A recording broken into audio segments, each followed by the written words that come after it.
We could have strengthened old alliances, formed new partnerships, and renewed international institutions to advance peace and prosperity. As president, I intend to pursue a tough, smart, and principled national security strategy.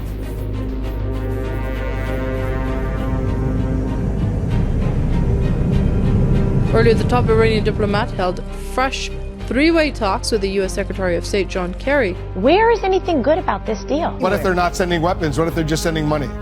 Well, they may be able to send money, yes. 55% say you can't trust anything. Iran and ISIS are competing for the crown of militant Islam. In front of a crowd chanting death to America, Iran's Ayatollah Khamenei agreed.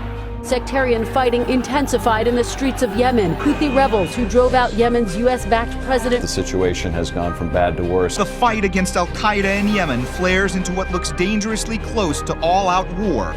Names, pictures, and addresses of American soldiers published online as targets. Does the withdrawal of the special forces mean the U.S. is blind in Yemen? Our intelligence on al-Qaeda in Yemen is going to go down. Terrorism experts say there's more reason than ever for the U.S. to worry.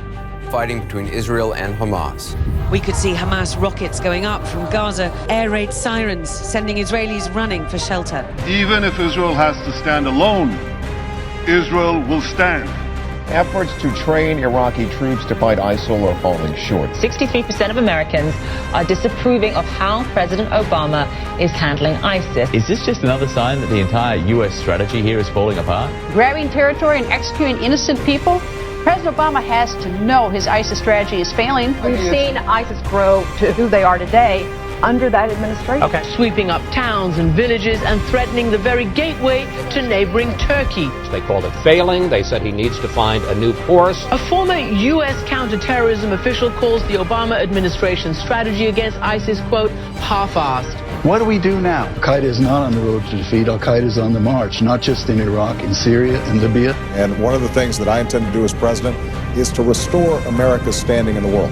We'll also be able to begin a new chapter in the story of American leadership around the world. Russia and the United States in a chess game filled with tension. Crimea and an international tug of war. First shots in Moscow's occupation of Crimea have already been fired. The Russian invasion of Ukraine. The international warning to Russia to end its invasion is being ignored. This is a Russian invasion. The crisis escalating with dizzying speed and with zero progress and increased irritation. But whatever warnings the president gave today, Vladimir Putin has heard them before and keeps playing this dangerous game without fear. China is flexing its military might and advancing cyber warfare technology. The U.S. government is convinced it was China. The Obama administration's passive response has inspired further high-profile cyber attacks. China poses the greatest long-term strategic threat to the United States. As one official told us, Charlie, this is bad.